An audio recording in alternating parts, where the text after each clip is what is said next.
جايين النهارده عشان اديك اقوى نصايح وتكتيكات لو انت رايح تشتري ديفندر او سنتر باك لتشكيله المعاقين، وهنقارن ما بين افضل كام لاعب في المراكز ديت. فيلا بينا. طيب لو انت بتفكر تشتري ديفندر او سنتر باك خلينا نبتدي بالديفندرات. فانت ما قدامكش غير خيارين ما لهمش تالت، او ممكن يكون لهم تالت قريب، بس خلينا دلوقتي في موضوعنا. عندك ميكاليلي المعلم كيميتش. تبص المكان لوحدك كده تحس ان هو جامد والبلاي ستايلز وبتاع، بس حابب اصدمك ان مفيش منه الكلام ده. انت لو جيت على الاسطوره كيميتش هتلاقيه افضل منه نسبيا. يقول زي عم عمور يقول لك تعالى يا معلم ميكاليلي، تعالى خش هنا على البقى اللي هو جنبنا اهوت، مش قادر راح كنا قدامنا.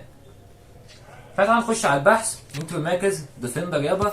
خش هتلاقي المعلم ميكاليلي منور التشكيل، منور البحث يعني. هتخش عليه تعمل مقارنه. تعال بقى نتفرج مع بعضنا. هتلاقي ان السرعه يعتبر زي بعض، تمام. التسديد كيميتش كسبان بفرق 30 نقطة 29 نقطة بالظبط، وفي التمرير كسبان بفرق 13 اللي هو مثلا تسديد وتمرير يعتبر، والمراوغة كسبان بفرق 5 مش فرق كبير قوي، بس هو ده كسبان ب5 بونتو يعتبر يعني. فالحاجات بتاعت خط النص هو كسبان فيها نسبيا، فاهمني. انما الدفاع والبدني فالمعلم ميكاليلي كسبان فيهم وبفرق مثلا كبير نسبيا. ده يبين لك لو ده هيتضح على حاجه فهو هيتضح على شيء واحد فقط، ان ميكاليلي ديفندر دفاعي قوي، مش هجومي، فاهمني. انما كيميتش يشتغل معاك دفاعي وهجومي برضك، وفي نفس الوقت هو بيلعب رايت باك كمان، اللي هو باك ظهير يمين، فهو برضك هيسد معاك قدام لو انت احتاجته. وانا من وجهه نظري المعلم ميكاليلي دوت بصراحه ما يجيش منه، هو احسن ما فيه بس البلاي ستايلز اللي عنده. بيجي البلاي ستايل اللي هي الزيب او مش عارف اسمها ديت، لو بتخليه يقطع الكوره، افضل بلاي ستايل لمدافع، وبلاي ستايل التيكي تاك اللي بتخليه يمسك خط النص. بلاي ستايل مفيش منه اثنين، تمام.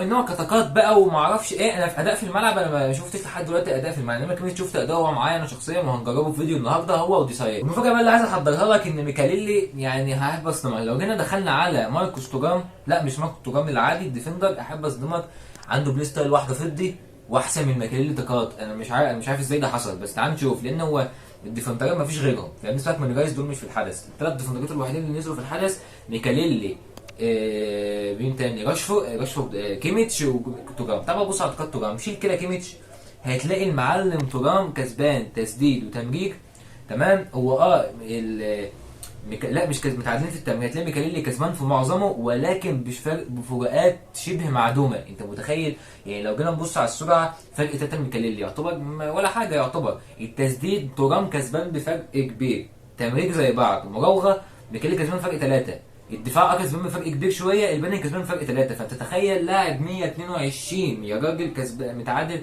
او قريب مع لاعب 120، فاللي هو صباح الفل ازاي. فبالنسبه لي ميكاليلي بصراحه كتقاط مش افضل حاجه. كاداء في الملعب ممكن يكون احسن كاداء، لان ما شفتش اداؤه، فاهمني. ممكن نبقى لو حد معاه ميكاليلي ممكن ناخده نعمل له فيديو تجربه ونشوف اداؤه بقى في الملعب، بيقول الو ما اعرفش ايه الكلام دوت. انما كتقاط وكاس ظاهر زي ما انت شايف. بالنسبه بقى لكيميتش، تمام، زي ما انت شايف المعلم كيميتش يعتبر كسبان، احسن كسبان فيهم اكتر هم الثلاثه، فاهمني. تورام مش كسبان في ولا حاجه عشان كيميتش اعلى من تورام شويه. زي ما قلت لك ده اللي حصل، وهو كيميتش عالم منهم تسديد تمرير مراوغه اللي هي الحاجات الهجوميه نوعا ما، وميكاليلي كسبان في الحاجات الدفاعيه. بس في نفس الوقت الفرق بين كيميتش وميكاليلي في الدفاع مش كبير. طيب يا معلم، ده بقى بالنسبه للديفندرات. طبعا بص على المركز اللي هي المدافعين، فاهمني. تيجي تبص تلاقي المدافعين الوحيدين اللي نزلوا في الحدث بتاعنا سيبك من الصندوق، المعلم كيليني ودوسايه وماركينيوس، تمام. هو كان المعلم كان كيليني ودوسايه وماركينيوس هو اللي مستجد عليهم، فاهمني.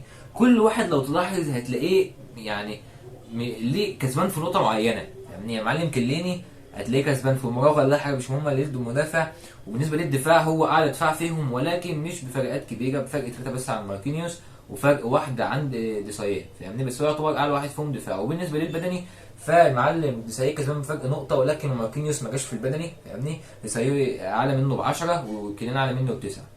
وبالنسبه للسرعه اللي يعتبر بقت من اهم الحاجات بسبب سرعه المهاجمين الموجودين حاليا في اللعبه. ديسايه 146 وماركينيوس 141، فيعتبر قليل. ماركينيوس كسبان بس تسديد تمرير، وفي نفس الوقت مش كسبان بفرق كبير، واللي هو انت مش محتاج الحاجات دي قوي، لانه ماركينيوس هتباص يمينك هيكرس جنبك، فاهمني. ما انتش هتروح بعيد يعني. فاحسن مدافع في الليله دي كلها بالنسبه لي انا هو ديسايه، لانه هو نازل باحلى بلاي ستايل اثنين في اللي ينزلوا المدافع، وكليني شوف فرق النقاط وفرق الاوفر، فاهمني. وغير كده ديسايه اللي هو ديسايه، فاهمني.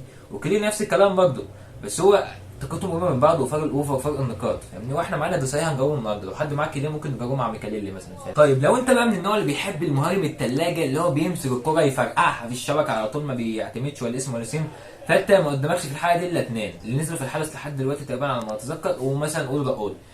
دروجبا واوسمين وراؤول، دول الثلاثه اللي الفينشر، او يمكن اقول مش في النقطه دي قوي، بس برضك يعتبر منهم نوعا ما. هم دروجبا واوسمين هم اللي دايسين في الحته دي جامد، فاهمني. بالنسبه للسرعه فاوسمين اسرع واحد فيهم، ولكن مش بفرق كبير. التسديد دروجبا اكتر واحد فيهم، بس مش فرق كبير برضه. الفرق الكبير هو راؤول، بعيد عنهم سكه في الحاجتين دول. في التمرير راؤول اعلى من دروجبا بواحده، فاهمني، ولكن هي حاجه مش مهمه قوي، ده انت مهاجم. والمراوغه يعتبر التلاته نفس الحاجه. الدفاع التلاته مش مهم، والبدني دروجبا اكيد دروجبا هيكسب في البدني، ولكن كاداء وكل الحاجات ديت اكيد دروجبا من نوع مهاجم الثلاجه اللي هو يمسك الكره يفرقعها في الشبكه على طول. وبالنسبه لدروجبا اللي بقول برضك مميز في التسديد شويه، فاهمني. فالليله ديت ما انصحكش اصلا تجيب مهاجم ثلاجه بشكل عام، يعني انت فاهم. فدلوقتي بقى معلم هندخل على الديفيجن عشان نجرب المعلمين اللي هم كيميتش وديسايه، تمام. وفي الفيديو الجاي برضك هنفتح على المعلم توني كروس اللي هينزل معانا بكره باذن الله. باذن الله زي ما انت شايف معانا 108,000 جوهره، مش معانا بصراحه، هو المعلم سيف هو اللي محوشهم. فالمره الثانيه على التوالي بجدد شكر الاسطوره سيف عيسى، احلى مسا عليك، فاهمني. ولا هيخلينا نجرب الاثنين دول، وهنفتح بال 108,000 جوهره دول على المعلم توني كروس بكره، وباذن الله نعرف نجيبه له بقى. احنا ولا جبنا له بيل ولا جبنا له راؤول، باذن الله نجيب له بقى توني كروس بكره ونشغل بقى الكلام، ولا ايه؟ فانت لايك بقى كده وسبسكرايب، فاهمني، واحد الله في قلبك، وصلي على النبي ويلا. وقبل ما نبدا الماتش كده حابب اشكركم على الدعم الحلو، باذن الله اللي هيفضل مكمل معانا في الفيديوهات اللي فاتت، فاهمني. زي ما انتم شايفين ديسايه وكيميتش همت ما علينا يعني. المهم فيا جدعان احنا دلوقتي للسنه بتاع 100 مشترك تقريبا ونوصل 1000، فاهمني، حاجه كده يعني. خلاص قربنا، ما عادش حاجه يعتبر. فلو هتوصلونا يعني 1000 مشترك باذن الله نوصل يعني قريب، ولكن انا عايز اوصل قبل، يعني مش بتشجع، هو طلب، فاهمني، قبل شهر 10، لان انا عيد ميلادي يوم 3/10. فلو وصلت 1000 مشترك فده تبقى اجمل واحلى هديه من احلى ناس في الدنيا، اقسم بالله، ولا عايز بقى هديه ولا اي حاجه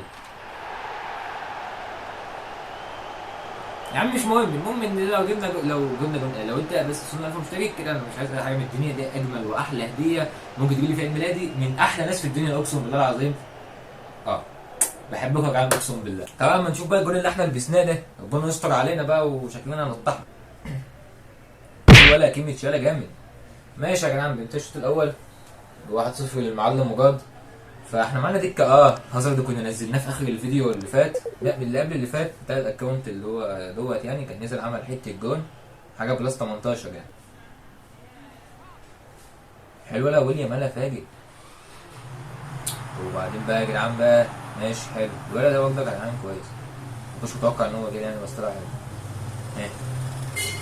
ها في الهادي خالص، على الهادي خالص بالراحه، بتحصل حط بقى اهي، بس بيديك كده حلو. ده حلو، اديني في الظبط 1-1.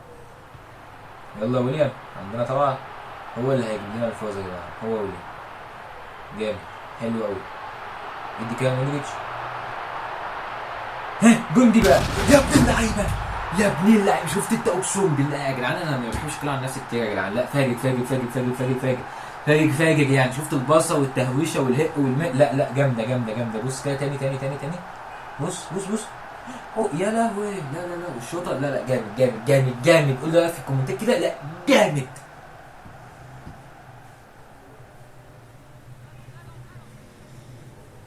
طب يلا التالت، طب ليه لا؟ انا عايزك كده تقول لي، يعني قولي كده ليه لا؟ انا عايز افهم يعني ليه لا؟ انا مش فاهم. هل في سبب مقنع يقول لك ليه لا؟ انا مش فاهم ليه لا. بالعقل كده ليه لا؟ فاهمني. ما نجيب التالت يا راجل، ايه المشكله يعني؟ ايه، والتالتة ثابته والرابعه قرعه والخامسه لمسه والسته كده.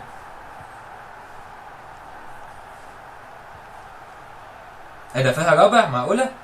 والله يعني لو انت تصبر اجري اروح اجيب رابع، والله مش مشكله، فاهمني. يا ابني شفت انت الكوبري وهو بيقع دوت؟ شفت انت الكوبري وهو كان بيقع؟ يا لهوي وكان لا المزاج لما يبقى رايق. ولكن نكتفي بقى لو انا بهذا الفيديو، والحمد لله ان احنا كسبنا، فاهمني، كده جبنا النجمه ال 12. فبس كده عندنا كده فيديو النهارده، اتمنى تكونوا استمتعتوا. لو عجبكم الفيديو ما تنسوش لايك في القناه ولايك في الكومنتات. وبس كده بكون في الله يا جدعان. تعال بس نشوف مين مان اوف ذا ماتش بس، وبعد كده نقفل. انا مش عارف هي بتحمل 4 سنين ليه، بتديني الخصم في الخرج. المهم يا جدعان زي ما قلت لكم ان نوصل 1000 مشترك دوت، دي تبقى احلى هديه من احلى الناس، اقسم بالله العظيم يا جدعان. وشكرا على كومنتاتكم وكل الكلام الجميل دوت، بحبكم في الله والله العظيم. فدلوقتي جول مباراه، جول واسيست، فاهمني. فبس كده قولوا في الكومنتات، بس كده يا جدعان بحبكم في الله، والسلام عليكم.